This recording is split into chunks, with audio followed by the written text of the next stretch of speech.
Hoje, na classe dos adultos, estudaremos a lição de número 8, que tem como título Uma lição de humildade. Dando continuidade à exposição no Evangelho segundo escreveu João, chegamos no capítulo de número 13, e a revista nos aponta os objetivos específicos que são, em primeiro lugar, abordar o exemplo prático e histórico de humildade dado por Cristo. Em segundo lugar, correlacionar a humildade com o autoconhecimento. E, por fim, promover contraste entre humildade e ostentação.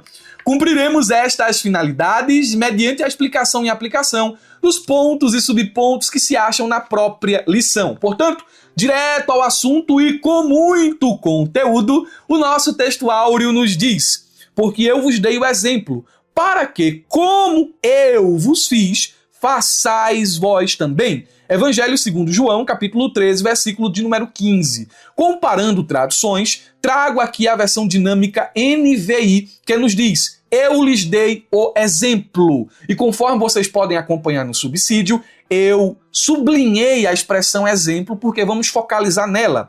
Para que vocês façam como lhes fiz. Olhando para essa passagem, onde nós encontramos meio que o desdobramento daquilo que acontece no capítulo 13, versículo 1 ao versículo de número 20, temos, saltando diante de nossos olhos, o termo exemplo. Eu vos dei, Jesus nos deu o exemplo. Temos aí a palavra transliterada, hupodeigma, que também deixei para vocês uma pronúncia aproximada. Eu não sei tanto o grego para pronunciar e, portanto, deixei aí também para ajudar vocês essa pronúncia aproximada. Hupodeigma. Temos a forma lexal, a classe gramatical, um substantivo neutro, a origem da palavra, que é a junção de dois termos. O primeiro significa sob, debaixo, e o outro significa mostrar ou demonstrar. O significado lexal de hupodeigma no Novo Testamento e na literatura helenística carrega os seguintes sentidos. Primeiro, exemplo a ser seguido, um modelo moral, ético ou espiritual oferecido como padrão de conduta. Então, quando o Senhor lava os pés de seus discípulos, ele está estabelecendo um padrão de conduta. O segundo significado é demonstração visível, algo que se mostra para o ensino, como objeto didático ou uma ação pedagógica concreta. Então o Senhor ensina com palavras e também com exemplos, com ações que ajudam de forma pedagógica a ilustrar, a encarnar o conteúdo de suas palavras, que foi justamente o ato de assumir a posição mais humilde da casa, a de um servo que tira a poeira dos pés dos convidados. Algumas aplicações que já podem ser feitas. Primeiro, o hupodeigma, o exemplo de Jesus, é um padrão que forma o nosso interior. A humildade que ele encarnou nos desafia a vencer o orgulho, a vaidade e o desejo de ser servido. Todos nós temos isso em nosso coração. Já dizia Calvino que o nosso coração é uma fábrica de ídolos. Mas quando olhamos para o exemplo de Jesus, somos constrangidos a tomar um caminho diferente daquele que o nosso coração pecaminoso almeja e deseja. Em segundo lugar, o hupodeigma de Cristo, ou exemplo de Cristo, corrige nossa maneira de pensar sobre liderança e ministério. Temos uma visão distorcida do que são estas coisas, liderar e exercer um ministério em específico. O exemplo de Cristo nos ensina que a autoridade no reino não se exerce por meio de domínio, mas por serviço. E por fim, o hupodeigma não é apenas uma lembrança do que Jesus fez, mas um chamado diário àquilo que devemos fazer. Portanto, quando você lê o Evangelho de João, capítulo 13, tenha sempre em mente, aqui há um chamado. Não é sempre um gesto, não é algo bonito para ser lembrado. Não, é um chamado para aquilo que diariamente eu devo viver, eu devo praticar. A verdade prática, olha aí, nos diz o seguinte: a submissão e o serviço são características de maturidade e grandeza no percurso do crescimento espiritual do cristão. Vamos movimentar a classe e trazer todo mundo para a mesma página, promover o desejo dos alunos pelo conteúdo da lição e, para tanto, vamos realizar uma atividade dinâmica que hoje chamaremos de cadeira vazia. O objetivo desta breve atividade é ilustrar que no reino de Deus a verdadeira grandeza é ocupar o lugar de servo, não de destaque. Você vai destinar um tempo de aproximadamente 3 a 5 minutos para a realização dessa atividade dinâmica, a fim de não prejudicar o tempo de exposição de aula. Qual é o material necessário? Estou sempre tentando aqui simplificar o material necessário para a execução dessas atividades. O material necessário é uma cadeira. Vai pegar uma cadeira e vai colocá-la em evidência no centro da sua classe. Certo? Quais são os passos de aplicação? Em primeiro lugar, coloque uma cadeira vazia no centro da classe e diga ao grupo: nesta cadeira normalmente sentamos o mais importante. Quem quiser ser o maior no reino deve estar disposto a ocupar esta cadeira, mas com outro propósito. Em segundo lugar, convide um voluntário para sentar-se na cadeira. Em terceiro lugar, diga: agora que este se sentou, será servo de todos nesta sala por 1 minuto. Sua missão é perguntar a 2 pessoas: posso te ajudar com algo agora?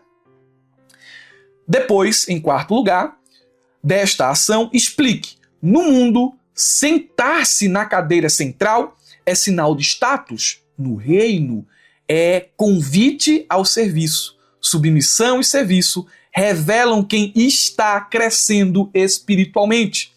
É um dos sinais de que eu não estagnei no meu crescimento espiritual. Que sinais são? Quando eu sirvo, quando eu me presto a trabalhar em prol de algo maior do que os meus próprios interesses. Você vai finalizar esta atividade promovendo a seguinte aplicação: desafie os participantes a ocupar essa cadeira de destaque, mas com o propósito correto. Não o propósito de evidência, de aplauso, mas o propósito de servir. E desafie-os a sentar-se nessa cadeira em casa, na igreja ou no trabalho durante a semana com atitudes práticas de serviço. Ok? Vamos continuar e vamos à exposição dos pontos e subpontos. Veja como está quase agora todo mundo aqui na mesma página, está todo mundo interessado. Eu já imagino sua classe, né, depois da aplicação dessa rápida dinâmica. Eu imagino todo mundo já interessado quanto aos pontos e subpontos que serão agora abordados. O primeiro deles é uma história real sobre a humildade. A história não é fictícia. A história é real e, portanto, nos constrange de muitas maneiras. E veremos aqui elas. Mas antes eu quero me dirigir aos irmãos do YouTube e fazer um pedido todo especial. Curtam, comentem e compartilhem. Isso é muito importante pra gente porque ajuda o YouTube a entender que esse conteúdo é relevante e, consequentemente, o YouTube vai indicar mais pessoas. Então, irmãos, nos ajudem. É isso mesmo, eu quero seu like aqui, quero que você curta, quero que você comente, compartilhe para que esta palavra chegue a outras pessoas, ok? Em reciprocidade, estou deixando aqui na descrição do vídeo o subsídio que utilizo como roteiro para esta aula, a fim de que os irmãos possam desfrutar deste conteúdo. Aqueles que fazem parte da ferramenta EBD, deixo aqui um abraço mais que especial a todos vocês. Deus abençoe meus irmãos, os irmãos pela paciência. Acabei de me mudar para a cidade do Crato, estou aqui com um cenário novo. Pode ser que a iluminação nesse momento esteja sofrendo alterações, mas a gente está se adaptando ainda, tá certo? Porém, não deixamos de produzir os materiais que os irmãos recebem semanalmente de forma exclusiva. E a minha vinda para cá foi justamente também para um crescimento espiritual, um crescimento na área acadêmica, a fim de que eu possa servir melhor vocês. Quem não faz parte da ferramenta BD e está me acompanhando pelo YouTube, está perdendo tempo, porque os irmãos da ferramenta recebem uma infinidade de materiais e recursos que quem assiste apenas pelo YouTube não tem a disponibilidade, não tem um acesso. Irmão Murilo, eu quero acesso a essa tal de ferramenta EBD. O link está aqui na descrição do vídeo, eu tenho certeza que você não vai se arrepender. O preço que a gente cobra para ser assinante da ferramenta é simbólico. O preço anual é o preço de uma Coca-Cola e de uma pizza que você come ali em 25 minutos. Então, uma coisa extraordinária. O propósito, de fato, é ajudar os professores da escola dominical. Você pode perguntar, pergunte aqui nos comentários, essa ferramenta EBD é boa mesmo? E os alunos vão responder. Eu nem vou falar nada, mas os alunos vão responder, ok?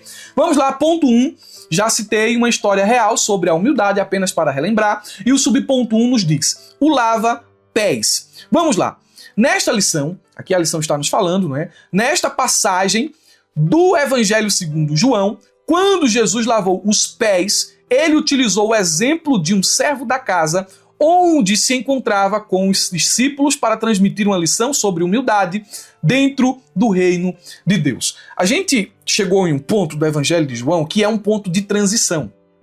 O capítulo 1 ao capítulo 12, capítulo 11, né? Nós temos ali um capítulo de transição, que é o capítulo 12, mas do 1 ao 11 nós temos o livro, a gente pode assim denominar de forma didática, certo? Essa divisão ela não é canônica, ela é didática, de o livro dos sinais. Nós encontramos 7 sinais ali, e o último a gente já estudou, que é a ressurreição de Lázaro, que tem a finalidade de demonstrar Jesus como o Filho de Deus, o Deus encarnado. Agora, a partir do capítulo de número 13 até o último capítulo do Evangelho de João, nós temos o drama da crucificação, nós temos a paixão de Cristo, nós temos as suas últimas palavras aos discípulos e a preparação para, consequentemente, o seu sacrifício e, em seguida, morte e ressurreição. O ministério de Jesus ao povo, às multidões, cessou. Ele agora vai falar apenas aos discípulos. Esse trecho de João capítulo 13 ao 17 é um trecho que não se acha nos evangelhos sinóticos, mas é um texto que está em complemento ao que Mateus, Marcos e Lucas escreveram. Esse texto ele mostra com detalhes vívidos aquilo que aconteceu no momento da Santa Ceia, ou melhor, da Ceia do Senhor. O ministério público de Jesus agora não é mais tão público assim, porque o seu foco é os discípulos. E vamos conhecer neste subponto a estrutura do texto que abordaremos. Você verá que o nosso comentário será resumido. A gente não vai expor todos os detalhes do capítulo 13, versículo do 1 ao 17, mas a gente vai selecionar alguns trechos e fazer comentários e aplicações. Mas é importante que a gente conheça a estrutura. Vamos lá. Primeiro ponto. Amor redentor como fundamento do ministério. Versículo de número 1. Cristo nos ama, ele nos amou até o fim. Aqui nós temos a expressão estelos, apontando para a cruz como expressão suprema do amor divino. Em seguida, em segundo lugar, a autoridade consciente orientada para o serviço. Versículo 2 ao versículo de número 5. Mesmo ciente de sua soberania e da traição, Jesus escolhe servir. Em terceiro lugar, purificação como condição para a comunhão. Versículos 6 ao 11. O lava-pés aponta para a purificação espiritual necessária, a participação no corpo de Cristo. Em 1, 2, 3. Em quarto lugar, o exemplo como método formativo do discípulo. Versículos 12 a 15. O gesto de Jesus torna-se paradigma de conduta para os seus seguidores. E, por último, obediência prática como expressão da bem-aventurança. Versículos 16 ao 17. Saber o que Jesus ensinou só é eficaz se for acompanhado de prática humilde. Temos aí a estrutura, aqui é uma visão muito particular, mas temos a estrutura do capítulo de número 13, versículos do 1 ao 17 do Evangelho segundo João.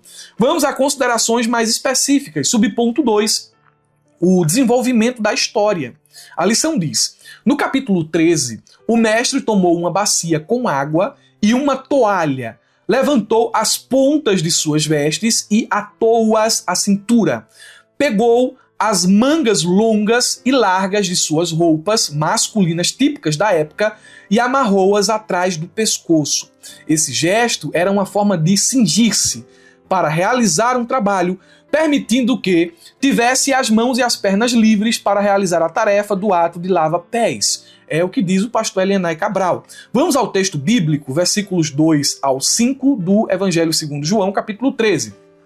Antes da Páscoa, Sabendo Jesus que era chegada a sua hora de passar deste mundo para o Pai, tendo amado os seus que estavam no mundo, amou-os até o fim.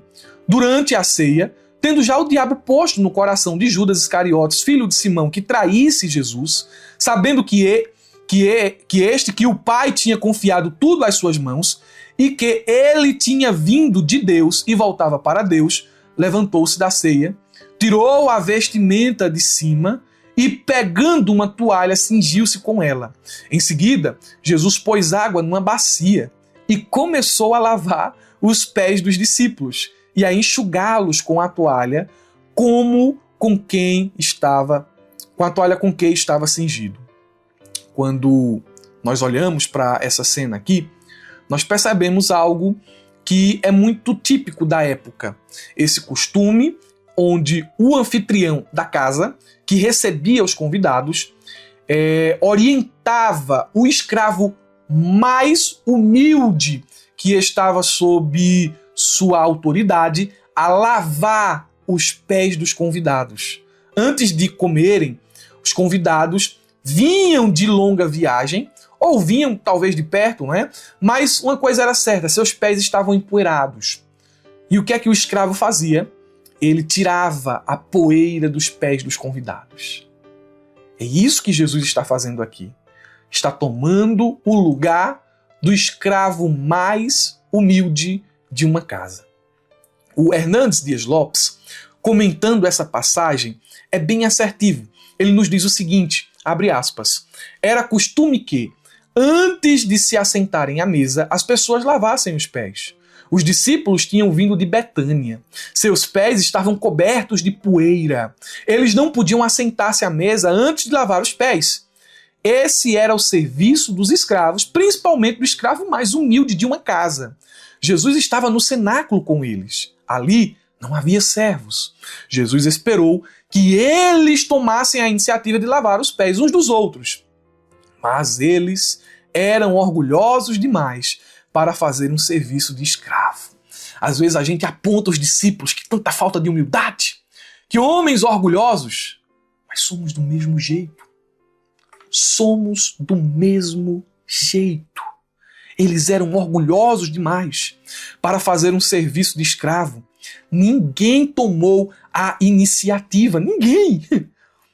Aliás, os discípulos abrigavam no coração a dúvida de quem era o mais importante entre eles. O vaso de água, eu achei isso aqui muito interessante. O vaso de água, a bacia, a toalha avental, dispostos ali à vista de todos, os acusavam. Esses utensílios constituíam uma acusação silenciosa contra aqueles homens. Mesmo assim, ninguém se mexia. Eles pensavam que privilégios implicava grandeza, reconhecimento, aplausos e regalias. Jesus, porém, reprova a atitude deles, mostrando-lhes que, entre os que o seguem, mede-se a grandeza de qualquer um pelo serviço prestado. Esse ato de Jesus, ele é tão profundo nos detalhes que, de fato, é aquele tipo de texto que eu leio e digo, meu Deus, eu não sou crente. Me ajuda, Senhor. Me ajude, eu não sou crente. Por quê? Além do ato em si, de assumir a posição mais humilde que um escravo pode ter, Jesus ele vai além disso. Como assim? Ele, na ocasião, lava os pés dos discípulos. E duas pessoas aqui são mencionadas. Judas, como aquele que o trairia, e Pedro, como aquele que futuramente o negaria. Jesus não fez distinção. Lavou os pés de Mateus, lavou os pés de Tomé, lavou os pés de André, de João, mas também lavou os pés de Judas, daquele que o trairia. Olha como isso constrange. O ato de serviço alcançou o traidor. Jesus lavou os pés daqueles que o abandonariam. Meu Deus. Jesus lavou os pés de Pedro, que o negaria e até espraguejaria. Eu lá conheço esse homem. Mas ele humildemente deixa-nos o exemplo. Que exemplo? Exemplo que constrange. Eu olho e digo, Senhor, eu peço esse coração, porque eu não tenho. Eu te amo, eu amo o meu próximo, eu luto contra as vaidades e o orgulho do meu coração, mas lavar os pés de um traidor, lavar os pés de um covarde, só a ação do teu Espírito em minha vida. Já pensou? Peça graça, peça força, peça ao Espírito Santo para você de fato viver o Evangelho. Continuando, meus irmãos, o subponto 3 nos diz o seguinte: a mudança de paradigma. A lição diz: ele mostrou que a humildade representa a verdadeira grandeza espiritual do seguidor do Evangelho. Por isso usou um gesto cotidiano para exemplificar essa atitude humilde. Ensinar por meio do exemplo é a forma mais profunda e eficaz de comunicar a verdade. Jesus ensina por meio do exemplo. E ele mostra aquilo que o pastor Elianai Cabral colocou aqui nesse subponto 3 de forma vívida. Ele mostrou que a humildade representa a verdadeira grandeza espiritual do seguidor do Evangelho. Palavras podem instruir, mas é a vida que convence. Quando aquilo que falamos é confirmado por nossas atitudes, o ensino deixa de ser apenas teórico e se torna palpável, real, impactante. O exemplo não depende de microfones. Eu queria... Não. O exemplo não depende de microfones. O exemplo não depende de pregar em congressos. O exemplo não depende de pregar em grandes eventos, de ser conhecido, de estar nos cartazes, de estar aqui no YouTube, de jeito nenhum. Às vezes os irmãos dizem, o senhor é uma bênção, irmão Murilo, o senhor é isso e aquilo. E eu fico me perguntando, meu Deus, me ajude, para que os irmãos tenham essa mesma impressão de mim quando me conhecerem pessoalmente. Porque me conhecer apenas através do YouTube, através daquilo que eu faço aqui, que eu falo aqui é uma coisa, mas me conhecer pessoalmente... Eu oro a Deus para que muitos tenham essa mesma impressão de mim, quando virem a forma como eu vivo. Então, preste atenção naquilo que eu vou dizer a vocês aqui. Vou repetir, o exemplo não depende de microfones, púlpitos ou títulos, mas de coerência entre fé e prática. Jesus ensinava com autoridade, porque vivia aquilo que pregava. Exemplo e prática não devem ser algo que divorciamos, não deve ser algo que está divorciado em nossa vida. Não. Devem andar juntos, unidos. Exemplo e prática, exemplo e prática. Aquilo que você fala, aquilo que você ensina aos seus alunos, aquilo que você diz aos outros, deve ser vivido por você. E falar, irmãos, pregar, até um ímpio prega. Até um ímpio pode pregar. Ele estuda, ele lê, ele segue ali um esboço. Até um ímpio pode pregar como um crente. Até um ímpio pode pregar como um crente. Mas o que é que distingue um crente do ímpio? Não é o conhecimento em si, mas é a vida prática, é a obediência ao Evangelho.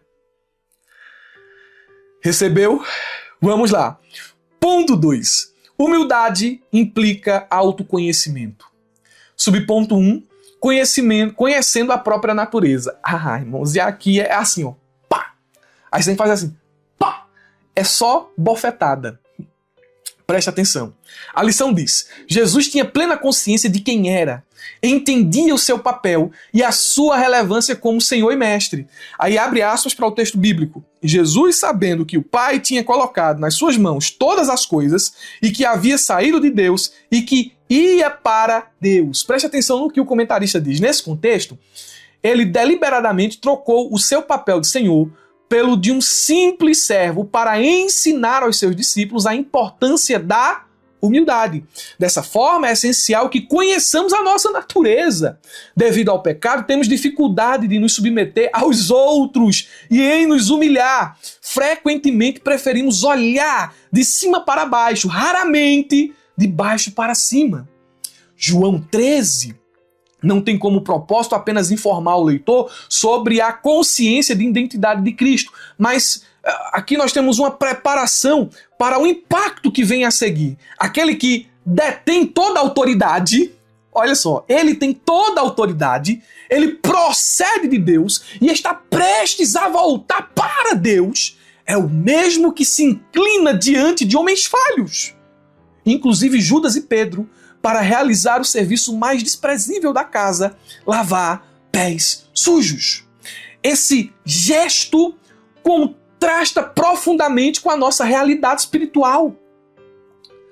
Sem reconhecer nossa própria miséria, nos iludimos com falsas virtudes e achamos que somos alguma coisa. Quando, na verdade, sabe qual é o nosso quadro? Pecadores. Romanos 3, 10 ao 12 vai nos mostrar que não há nenhum justo, nem sequer um. E o orgulho é uma das manifestações mais visíveis dessa natureza corrompida. Mas preste atenção. Olha o contraste entre Jesus e nós. Ele sabia que era Senhor, mas mesmo assim se humilhou. Nós não somos nada. Ele é Senhor, nós não somos nada. E mesmo assim queremos ser servidos. Ele era Senhor e serviu. Quem é eu? Quem sou eu? Quem sou eu? Quem é você? Somos nada. Nada. Mas a gente quer ser servido. Olha como a nossa vida, no íntimo todos somos assim. No íntimo todos somos assim. É a graça de Deus quem nos molda. Mas olha como aqui há um contraste em que o nosso Salvador pode dizer: eu vos dei o exemplo. Sigam esse exemplo. Meu Deus. Sabe qual é a raiz da soberba humana? Eu escrevi aqui. É gente pequena que se julga grande. É gente que não é nada que se julga importante. E busca reconhecimento, posição, superioridade. Eu acho que quando alguém vive assim é porque não reconhece a sua real condição diante de Deus. É por isso que o subponto diz: conhecendo a própria natureza. E se a gente tem uma noção de quem nós somos, a gente deve fazer assim, abaixar a cabeça. Sermos humildes porque estamos aqui por graça. Subponto 2. O exemplo deixado por Jesus. À luz deste exemplo, diz a lição, não deveria ser tão difícil servir aos outros ou submeter-nos à liderança dos nossos irmãos. Desviar a nossa própria vontade em favor da vontade divina deveria ser algo natural. Por isso mesmo, o apóstolo Paulo faz este apelo, de sorte que haja em vós o mesmo sentimento que houve também em Cristo Jesus, que sendo em forma de Deus, não teve por usurpação ser igual a Deus, e o texto prossegue dizendo que ele se humilhou. Já falei aqui sobre a palavra exemplo. Já falei aqui um pouco sobre o ato de lava-pés. E neste ponto aqui em específico eu quero fazer aplicações. Pelo menos 3 aplicações. O exemplo deixado por Jesus deve nos conduzir a 3 ações práticas. Primeiro, sirva quando ninguém quiser servir. Em casa, na igreja, no trabalho, há sempre algo que precisa ser feito. O orgulho diz: isso não é minha função. O exemplo de Cristo nos diz: se há necessidade, eu posso fazer. O cristão maduro não mede tarefas pelo status que conferem, mas pelo amor que expressam. Eu vou repetir porque talvez você não entendeu. O cristão maduro não mede tarefas pelo status que conferem, mas pelo amor que expressam. Qual é o status de sair de casa 12 horas da noite, deixar o sono e ajudar o irmão mais pobre da igreja? Isso não tem status. Mas isso expressa amor.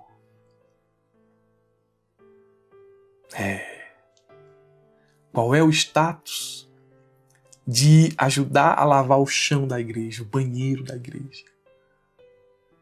Qual é o status de se desgastar em prol de uma escola dominical com 3 pessoas, 4, 5?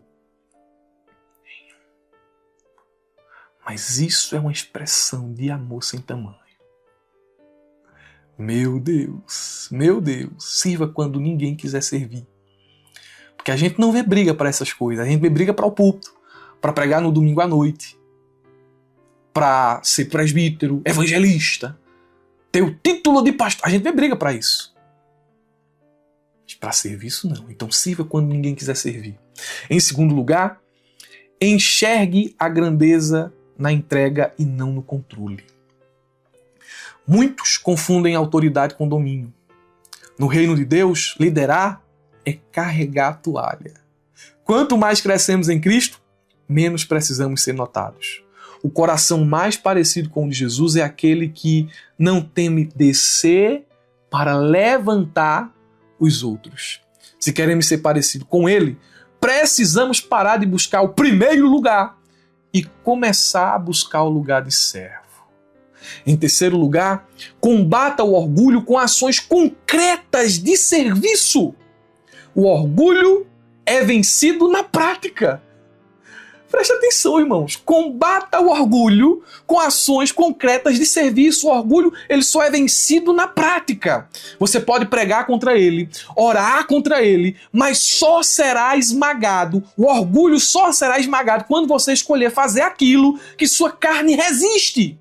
Abaixar-se, calar, ceder, perdoar, servir. Que aplicações poderosas. Se a aula terminasse aqui agora, eu tenho certeza que essas aplicações já têm alcançado o teu coração e o meu para uma mudança de verdade. Mas vamos prosseguir. O subponto 3, o maior, no reino de Deus. A lição diz, no reino de Deus prevalece sempre a ideia de que o primeiro serve ao último. Aqui há um contraste entre o reino e o mundo. Dizer que no reino o primeiro serve ao último é dizer algo escandaloso à lógica do sistema mundano. Em qualquer sistema humano, o primeiro é servido. Ele ocupa o trono, define as regras, exige atenção. O último, por sua vez, é esquecido, ignorado e descartado. O mundo diz o seguinte: vença! Se sobressaia! Visibilidade! O reino diz: morra para si. O mundo diz: faça o seu nome conhecido. O reino diz: diminua para que ele cresça. O mundo diz: seja o primeiro para não ficar atrás. O reino diz: seja o último, porque o último será exaltado por Deus. Essa inversão, ela não é fácil de viver. Ela exige morrer para o ego todos os dias. Exige abrir mão da necessidade de ser visto, reconhecido e elogiado. Exige olhar para o outro não como degrau, mas como irmão. O mundo não vai entender isso. Vai achar que você é fraco, que você está se rebaixando, que você está perdendo oportunidades. Mas no reino, quem se abaixa está sendo elevado aos olhos do Pai. Glória a Deus. Muita gente nem sabe, não é? Que o canal Abra Jaula já ficou parado quase um ano. Ficou parado quase um ano. Isso faz muito tempo já. Porque eu pensei, qual é o meu propósito aqui? É só ser visto? Qual é o meu propósito aqui? É o like?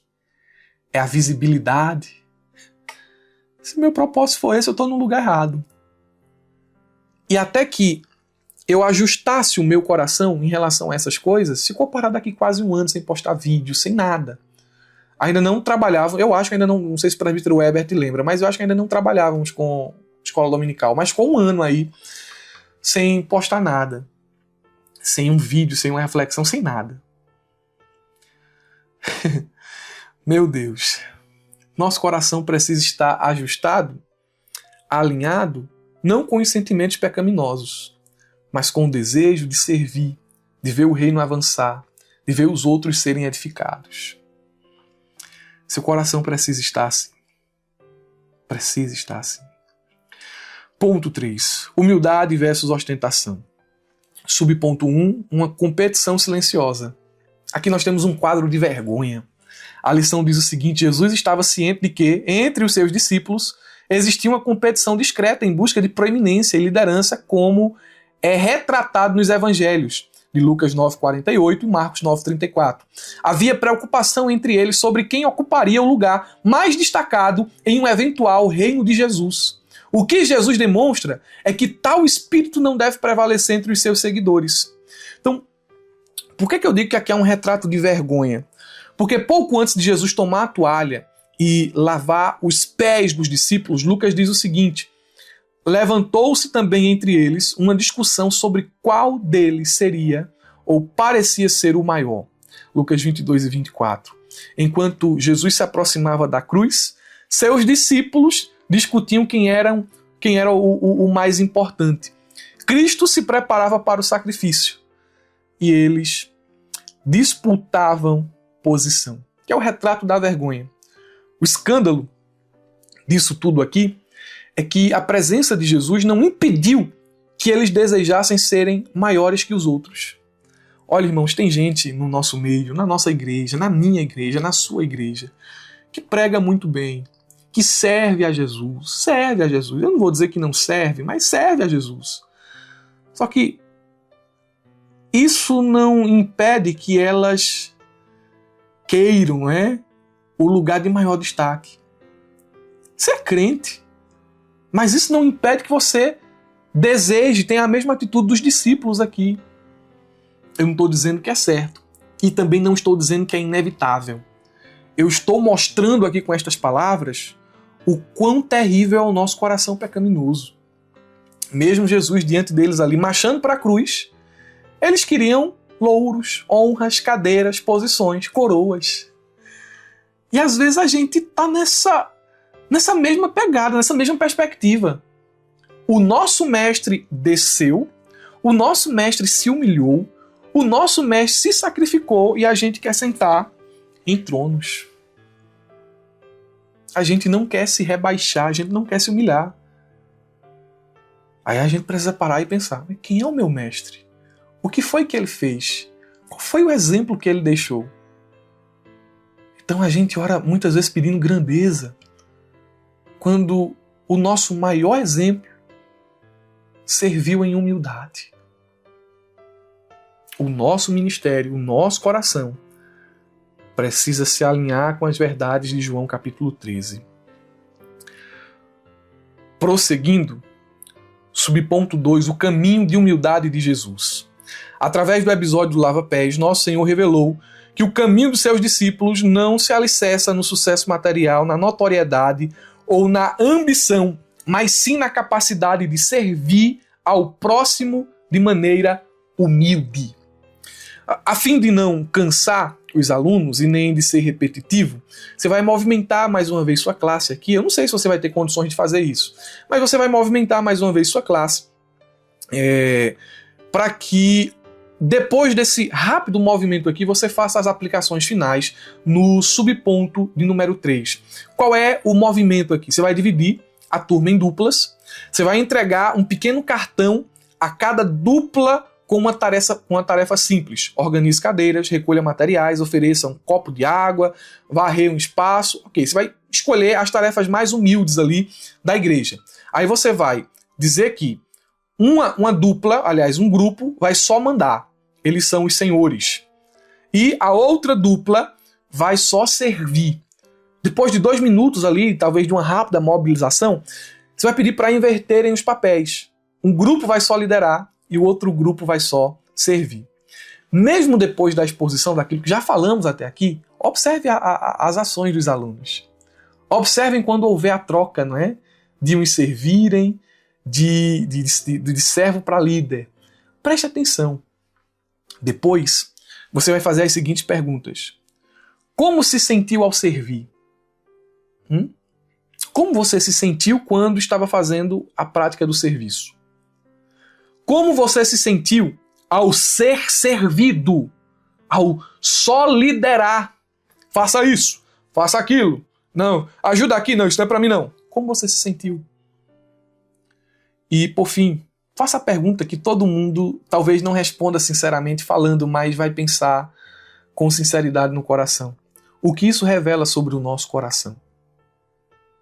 Aí a gente vai para o subponto 3. E eu sei que eu não colocar nenhuma explicação aqui de detalhes nesse subponto não vai prejudicar a sua aula, certo? Porque a gente só repetiria aquilo que já foi falado aqui, abordado aqui. Aí o subponto 3 diz assim, um convite à humildade. A lição diz o seguinte: a vida e os ensinamentos do nosso Salvador constituem um convite para aprendermos com ele. Falamos aqui muito sobre humildade, sobre o exemplo deixado por Jesus. E por último finalizamos com um convite. Há um convite no texto. O texto nos faz um convite. Jesus nos faz um convite. Depois de lavar os pés, Jesus pergunta: vocês entenderam o que eu fiz? Versículo 12. A questão não é se admiramos o gesto, mas se o imitamos. Ele não deixou uma lembrança, repetindo o que foi dito lá no princípio, deixou um exemplo. Ele disse, façam o mesmo. E conclui, versículo 17. Se vocês sabem isso, serão felizes se o praticarem. Olha o convite aqui. Não é performance. Não é um convite à performance. A ações, porque às vezes as ações estão divorciadas das intenções. Veja, existe um divórcio muitas vezes entre prática e teoria, prática e conhecimento, prática e verdade. Eu posso falar a verdade, mas não posso praticar a verdade, ok? Só que às vezes há um divórcio entre prática e intenção. Olha como isso é interessante. Às vezes eu posso praticar aquilo que é certo, mas com intenções erradas. Eu posso estar fazendo aquilo que é piedoso, aquilo que a Bíblia aponta como o caminho, mas eu posso estar fazendo por motivações erradas. Então, a minha prática deve estar alinhada com a verdade. E a minha prática deve estar alinhada com as minhas intenções. Então não é um convite à performance, mas à coerência. O chamado é para viver de modo diferente, sem disputa de posições, sem buscar reconhecimento, sem se proteger da poeira dos pés dos outros. O convite à humildade é no fundo, um convite à obediência. Devemos cumprir o ministério da toalha e da bacia. Aplicações finais. Sirva sem seletividade. Jesus ele fez isso, lavou os pés de Pedro, que o negaria, e os de Judas, que o trairia. Segundo, o serviço é a linguagem do reino. Se você faz parte do reino, a prática do serviço é a marca de quem entendeu de fato o que é o evangelho. E por fim, a obediência é o caminho da bem-aventurança, da vida feliz. A obediência não é emoção, é resposta. Resposta ao convite feito por Jesus.